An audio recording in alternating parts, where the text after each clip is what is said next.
নতুন রিন, যার প্রোসিএস টেকনোলজি গভীর থেকে পরিষ্কার করে আর ধরে রাখে কাপড়ের নতুনের মতো উজ্জ্বলতা। নতুন রিন অ্যাডভান্সড পাউডার, নতুনের মতো উজ্জ্বল।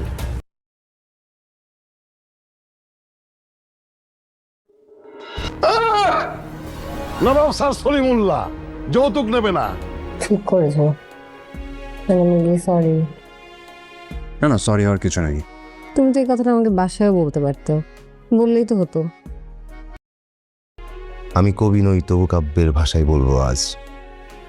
আমাকে তুমি লিখে রাখো তোমার হাসিতে প্রতিদিনের জীবনে।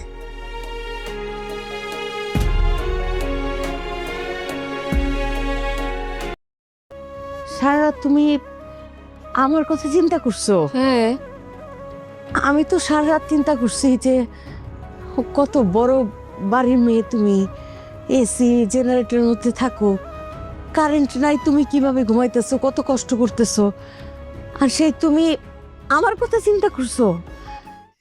যারা এটা আমাদের গল্প সিরিজের 21 পর্ব খুঁজছেন তাদেরকে ভিডিও শুরু করার আগেই পরিষ্কার করে বলি 21 পর্ব এখনো প্রকাশ হয়নি। ইউটিউবে 21 পর্বের যেসব ভিডিওগুলো দেখছেন এগুলো সবই ভুয়া। এই ভিডিওতে আমরা এটা আমাদেরই গল্প নাটকের 20 পর্বে ঠিক কি কি ঘটেছে সেটা নিয়ে সহজভাবে এক্সপ্লেইন করব এবং 21 পর্বে কি কি হতে পারে সেই ধারণা আর বিশ্লেষণ নিয়েই কথা বলবো। শুরুতেই আমরা দেখতে পাই ফাহাদ কিভাবে তার কথার মায়া জালে সায়রাকে কনভিন্স করে এবং শুধু কনভিন্সই নয়, পাশাপাশি তার মনও জয় করে নেয়। নাটকের এই দৃশ্যে আমরা সায়রাকে ফাহাদের সাথে মন থেকে হেসে কথা বলতে দেখি, যা ভাবতেই অবাক লাগে। ফাহাদ আসলেই খুব চতুর। এরপরের দৃশ্যে আমরা দেখতে পাই সায়রা তার বাবার কাছে শ্বশুরবাড়ি সম্পর্কে পজিটিভ কথা বলছে, এমনকি শ্বশুরবাড়িকে নিজের বাড়ি বলে বলছে। নিজের মেয়েকে শ্বশুরবাড়িতে মানিয়ে নিতে দেখতে পেরে তার বাবা খুবই আনন্দিত হয়। এসব দেখে সত্যি সায়রার জন্য দুঃখ হচ্ছে।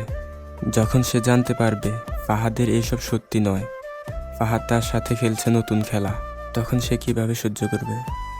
যাই হোক, এরপরই আমরা দেখি ফাহাদের ছোট ভাই ও ফাহাদের সাবেক প্রেমিকার ভালোবাসার খুনসুটি। তার ভাই বেকার হয়েও খুব শান্তিতে জীবন কাটাচ্ছে, খুব সুখেই তাদের জীবন যাচ্ছে, যা থেকে ফাহাদ বড়লোকের জামাই হয়েও তার চরিত্রের জন্য বঞ্চিত হচ্ছে। আসলে এত টাকা দিয়ে কী লাভ যদি শান্তি না থাকে।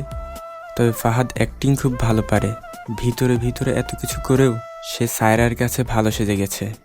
যাই হোক, আমরা গল্পে ফিরি। সায়রা ফাহাদের বাড়ির লোডশেডিং দেখে বলে, আমার নিঃশ্বাস নিতে কষ্ট হচ্ছে। মায়ের কি অবস্থা চিন্তা করো। কিন্তু ফাহাদের এ নিয়ে কোনো মাথা ব্যথা নেই। সে বলে আমরা অভ্যস্ত। তারপরও সায়রা তার শাশুড়ির কথা ভেবে একটি জেনারেটর কিনে দিতে চায়। এরপর সকালেই সায়রা শাশুড়ির কাছে জেনারেটর কেনার টাকা নিয়ে গিয়ে বলে, কাল সারা রাত আপনার জন্য আমার টেনশন হয়েছে, এভাবে চলতে থাকলে তো আপনি অসুস্থ হয়ে যাবেন।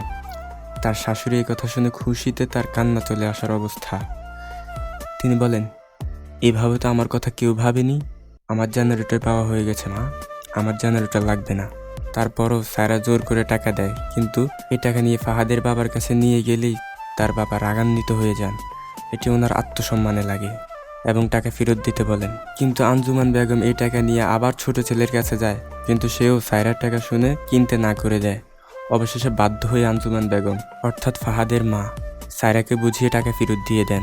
অন্যদিকে সামিরের এক্স শ্বশুর সামিরকে বলতে বলে যে সে যাই করতে চায় তিনি তাকে হেল্প করবেন, কিন্তু সামির এই কথা শুনেই রাগান্বিত হয়ে যায় এবং বলে, টাকা দিয়ে সামিরকে কেনা যায় না, আমি আমার বড় ভাইয়ের মতো লোভী নাকি, এই যৌতুকের টাকা আমি নেব না। এখানেই 20 পর্বের সমাপ্তি হয়।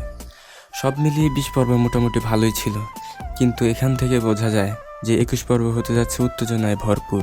এই পর্বে হয়তো ফাহাদ আরও বেশি কৌশলী হবে, আবার এমনও হতে পারে তাকে নিয়ে সায়রা আবার নতুন করে সন্দেহ শুরু করবে, আবার সামিরও হয়তো কিছু করার পথে এগোবে। এবার আপনারা আপনাদের মন্তব্য কমেন্টে জানান কি কি ঘটতে পারে 21 পর্বে।